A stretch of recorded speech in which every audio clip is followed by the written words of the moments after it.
Nah, sekarang akan disambung oleh kelompok 2 yang akan disajikan oleh Bapak Arief Bowo Prayogo MMPSD yang tadi sudah memimpin doa kita bersama, yang Oke, akan makasih. menyajikan juga terkait dengan bagaimana strategi pemasaran dalam terkait dengan produk halal ini, dan juga produk-produk Bapak Ibu yang barangkali belum berlabel halal nantinya bagaimana, pastinya akan ada jalan, akan ada solusi bagi kita. Baik, silakan Pak Arief untuk memulai paparannya 5 menit dari sekarang. Oke, Oke, silakan. terima kasih. Biar saya bisa praktis untuk menyampaikan, mohon izin saya sharing sendiri ya untuk slide-nya, Oh Mas. ya. Oke ya, jadi biar saya bisa atur. Oke, baik, makasih. Ya, Bismillahirrahmanirrahim. Assalamualaikum warahmatullahi wabarakatuh. Waalaikumsalam. Ya, Bapak Ibu sekalian, para penggiat, para pelaku bisnis UMKM, ya, dan juga para pejuang, ya, UMKM. Ya, kenapa saya sampaikan begitu? Karena memang kita harus akui ya bahwa UMKM ini ya tidak hanya merupakan suku guru perekonomian, tapi juga benteng ya, benteng dari perekonomian Indonesia, di mana sudah terbukti di beberapa krisis ekonomi ya yang tetap bisa survive ya, itu adalah UMKM ya. Maka itu tentu ini menjadi satu harapan besar kita bahwa bagaimana UMKM ini bisa untuk tetap berlangsung, berkelanjutan ya, sustainability ya di masa saat ini ya.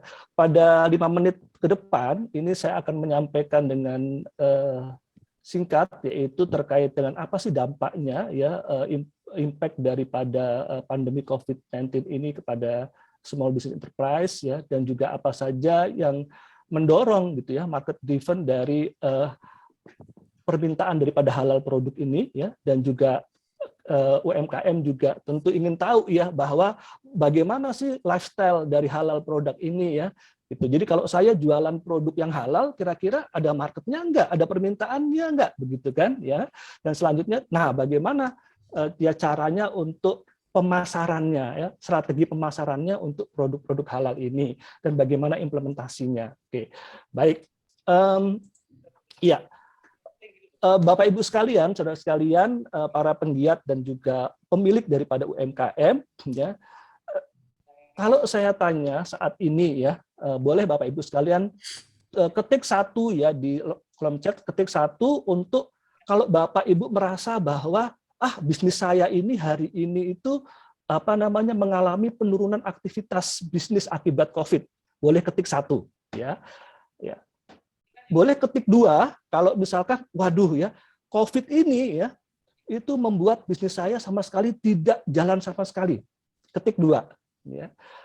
Atau ketik tiga, buat Bapak Ibu yang merasa, nggak ada deh, nggak ada dampaknya COVID ini kepada bisnis saya.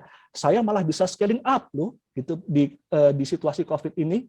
Ya, ketik tiga gitu ya. Kenapa? Karena juga ada pada masa COVID ini teman-teman UMKM yang scaling up, yaitu mereka justru omsetnya naik di saat COVID seperti ini gitu ya.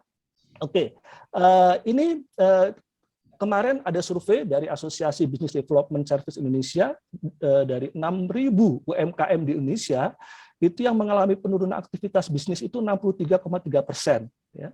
Dan juga yang tidak dapat bisnis sama sekali akibat COVID ini itu 36,7%, Bapak Ibu sekalian. Ya. Nah, apa saja dalam konteksnya, yaitu dampaknya, yaitu penurunan penjualan, pasokan bahan baku yang terbatas, kesulitan membayar pinjaman, ya, sampai dengan PHK karyawan.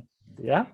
Nah, Bapak Ibu sekalian, kira-kira kalau kita bicara mengenai halal produk, ya, kira-kira hari ini saat ini ya itu apa sih yang mendorong ya atau market drivernya yang mendorong permintaan daripada halal produk itu sendiri gitu ya. Nah, kita bisa lihat Bapak Ibu sekalian, hari ini ya itu awareness atau kesadaran konsumen terkait dengan produk halal itu meningkat ya. Ya, jadi beberapa riset menunjukkan bahwa bagaimana generasi Y, generasi Z ya di Indonesia itu juga melihat sertifikasi halal ketika membeli, terutama untuk membeli produk-produk makanan, begitu ya. Terus juga ya tadi Dr. Hafaz juga sudah menyampaikan bahwa bagaimana tren halal ini untuk negara non-Muslim pun atau untuk mereka yang non-Muslim pun itu merupakan satu indikasi bahwa kalau saya beli sesuatu yang halal atau terutama makanan yang halal itu aman buat saya.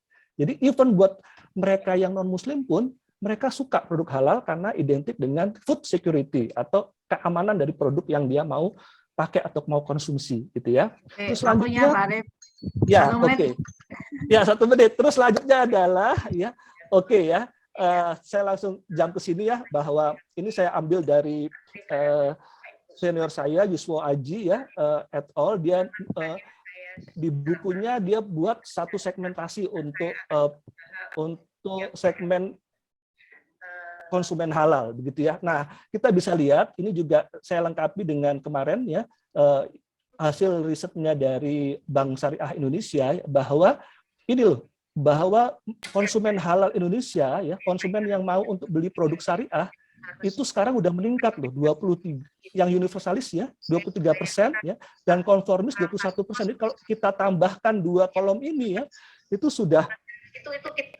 sampai kepada 44%-nya sendiri gitu ya. Oke ya. Nah, selanjutnya saya langsung masuk ke sini ya bahwa nah bagaimana untuk implementasinya begitu ya, implementasinya. Memang keputusan tidak di saya, karena ini ini kenapa double ya suaranya ya? Ada induksi suara. Ibaratnya ya itu tolong. semuanya itu saya akan menyampaikan ini karena Mas Warto kan semuanya tidak universitas suaranya bocor ya. Ada bocor nih. Oke.